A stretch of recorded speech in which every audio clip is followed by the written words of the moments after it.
राज्य उत्तराखंड के जनपद अल्मोड़ा में तैनात आबकारी निरीक्षक को निलंबित कर दिया गया है। कर्मचारी आचरण नियमावली के तहत पाया गया दोषी दायित्व का निर्वहन न करने और कर्मचारी आचरण नियमावली के प्रावधानों के तहत अल्मोड़ा में तैनात आबकारी निरीक्षक दोषी पाए गए, जिसके चलते आबकारी निरीक्षक को निलंबित कर दिया गया। सचिव आबकारी हरिचंद्र सेमवाल ने राजस्व वसूली में ढिलाई बरतने और उच्चाधिकारियों के आदेशों की अनदेखी करने पर अल्मोड़ा जिले में तैनात आबकारी निरीक्षक बलजीत सिंह को तत्काल प्रभाव से निलंबित कर दिया है।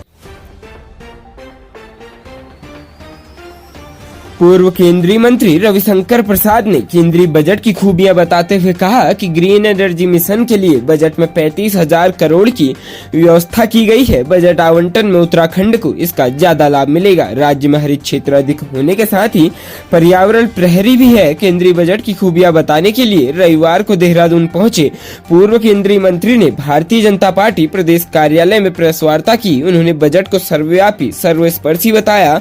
कहा कि प्रधानमंत्री नरेंद्र मोदी और केंद्रीय वित्त मंत्री निर्मला सीतारमण ने बजट में गरीब, किसान, महिला, युवा, वरिष्ठ नागरिकों के हितों का खास ध्यान रखा है। साथ ही बजट देश को विकसित राष्ट्र बनाने का रोडमैप है। पहली बार अवस्थापना विकास के लिए 10 लाख करोड़ का प्रावधान किया गया है। इससे उत्तराखंड में भी सड़कें, बुनियादी ढांचे के लिए 1000 करोड़ से अधिक का बजट मिलेगा। देश के 150 मेडिकल कॉलेजों में नर्सिंग कॉलेज खोले जाएंगे।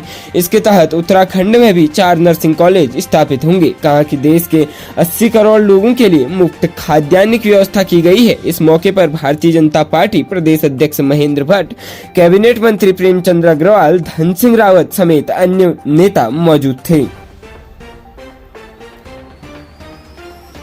प्रदेश के वित्त एवं संसदीय मंत्री प्रेमचंद अग्रवाल ने कहा कि बजट सत्र ग्रीष्मकालीन राजधानी गैरसैंण में होगा। बजट तैयार करने के लिए 27 फरवरी तक लोगों से सुझाव मांगे गए हैं। राज्य के विकास से जुड़े बेहतर सुझावों को बजट में शामिल किया जाएगा। भाजपा प्रदेश कार्यालय में वित्त मंत्री प्रेमचंद अग्रवाल ने बताया कि राज्य को भारतीय जनता पार्टी की डबल इंजन की सरकार का लाभ मिल रहा है। केंद्रीय बजट में उत्तराखंड का भी ध्यान रखा गया है। बजट में किए गए प्रावधानों से उत्तराखंड को विशेष लाभ मिलेगा। केंद्रीय करों में राज्य का अंश 25% बढ़ गया है। गत वर्ष केंद्रीय करों में राज्य का अंश लगभग 9,130 करोड़ था, जो अब लगभग 11,428 करोड़ हो जाएगा। राज्य को 50 वर्ष के लिए दिए जाने वाले ब्याज मुक्त ऋण को 1 वर्ष के लिए बढ़ाया गया है। अग्रवाल ने बताया कि सरकार ने बजट पर लोगों से सुझाव मांगे हैं। इसमें ईमेल, व्हाट्सएप के माध्यम से सुझाव भेजे जा सकते हैं। इसके अलावा बजट को लेकर कारोबारियों, उद्यमियों, वरिष्ठ नागरिकों के साथ संवाद कर सुझाव लिए जाएंगे। उत्तराखंड राज्य गठन के पश्चात सूबे के पहले युवा सीएम मुख्यमंत्री पुष्कर सिंह धामी ने भर्ती परीक्षा में कैंसर रूपी मिलावट, मिलीभगत खत्म करने का निर्णय लिया। यही वजह है पार्टी दलगत से ऊपर उठकर कार्रवाई हो रही है। सीएम धामी की दो टूक है कि राज्य के युवा होनहार अभ्यर्थी के वाजिब हक पर कोई डाका नहीं डाल पाए। एजेई परीक्षा प्रश्न पत्र लीक प्रकरण में आगे बढ़ रही एसआईटी जांच में कई चौंकाने वाली बातें सामने आ रही है। हालांकि एसआईटी इस मामले में कुछ भी खुलकर नहीं बोल रही है। भारतीय जनता पार्टी के नेताओं के बाद कांग्रेस के कुछ नेताओं के नाम भी जोर शोर से जांच में चर्चाओं में सामने आए हैं। गहनता से जांच में जुटी एसआईटी गठजोड़ का कनेक्शन खंगालने में जुटी हुई है। एसएसपी अजय सिंह का कहना है, जांच जारी, जल्दबाजी में कुछ नहीं कहा जा सकता है। पटवारी भर्ती परीक्षा हो या एजेई परीक्षा का प्रश्न पत्र लीक होने का मामला हो, दोनों में ही भाजपा नेताओं की संलिप्तता उजागर हो गई है। भाजपा के मंगलौर ग्रामीण मंडल के पूर्व अध्यक्ष संजय धारीवाल की गिरफ्तारी के बाद कांग्रेस को राजनीति करने का मौका मिल गया है। शनिवार को ही दूसरे भाजपा नेता नितिन चौहान की गिरफ्तारी के बाद से भाजपा को कांग्रेस घेर रही हो, लेकिन अब कांग्रेस नेताओं के नाम भी उजागर होने लगे हैं। हैरान कर देने वाली बात यह है कि केवल भाजपा ही नहीं बल्कि एजेई परीक्षा प्रश्न पत्र लीक प्रकरण में देहात क्षेत्र के कुछ कांग्रेस नेताओं के नाम भी चर्चाओं में बने हुए हैं। गिरफ्तार आरोपियों से लेकर अभ्यर्थियों से उनकी कड़ी जोड़ने में एसआईटी जुटी है, पर अभी खुलकर उनके नाम लेने से एसआईटी के अफसर बच रहे हैं। जनपद पिथौरागढ़ में गणाई गंगोली तहसील के डसीला खेत गांव में एक 15 वर्षीय लड़की ने फांसी का फंदा लगाकर अपनी जीवन लीला समाप्त कर ली। मिली जानकारी के अनुसार 15 वर्षीय नेपाली युवती फूलमाया ने घर के भीतर फांसी लगाकर आत्महत्या कर ली। परिजनों से मिली सूचना पर बेरीनाग के कोतवाल प्रभात कुमार मौके पर पहुंचे। उन्होंने शव को नीचे उतरवाया और पंचनामा भरकर पोस्टमार्टम के लिए भेजा। उन्होंने बताया कि मौके पर कोई सुसाइड नोट नहीं मिला है। आत्महत्या के कारणों का पता नहीं लग सका है। पुलिस पोस्टमार्टम रिपोर्ट का इंतजार कर रही है। रिपोर्ट मिलने के बाद आगे की कार्रवाई की जाएगी।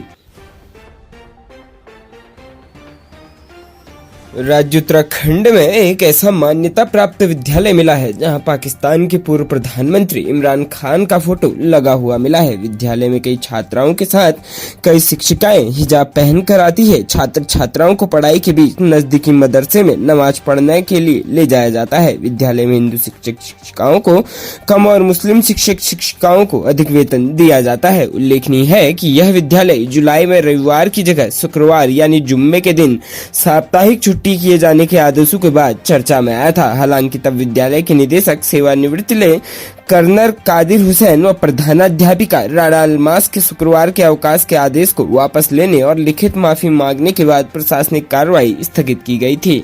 इधर शनिवार को विद्यालय के विरुद्ध धार्मिक आधार पर विभेद की शिकायतों की जांच के लिए बाल आयोग की टीम के देहरादून जनपद के जीवनगढ़ स्थित इस विद्यालय ब्राइट एंजल स्कूल के निरीक्षण के लिए पहुंची तो ऐसे कई खुलासे हुए। बताया गया कि इस दौरान विद्यालय में पाकिस्तान के पूर्व प्रधानमंत्री इमरान खान की फोटो लगी हुई थी। जांच दल को विद्यालय में कई शिक्षिकाएं और छात्राएं हिजाब पहने मिली। टीम ने अभिलेखों की जांच की तो इसमें विद्यालय के बिना भू उपयोग बदले कृषि भूमि पर बने होने सहित कई कमियां पाई गई। डॉक्टर गीता खन्ना ने यह भी बताया कि विद्यालय की मान्यता हिंदी माध्यम के लिए ली गई है जबकि शिक्षा अंग्रेजी माध्यम से दी जा रही है। चैरिटी की सूची भी उपलब्ध नहीं कराई गई है। जांच दल में बाल आयोग के सदस्य विनोद कपरवाण, खंड शिक्षा अधिकारी वीपी सिंह, विधि अधिकारी ममता रौथाल, बाल मनोवैज्ञानिक निशांत इकबाल तथा बचपन बचाओ आंदोलन के राज्य समन्वयक सुरेश उनियाल शामिल रहे।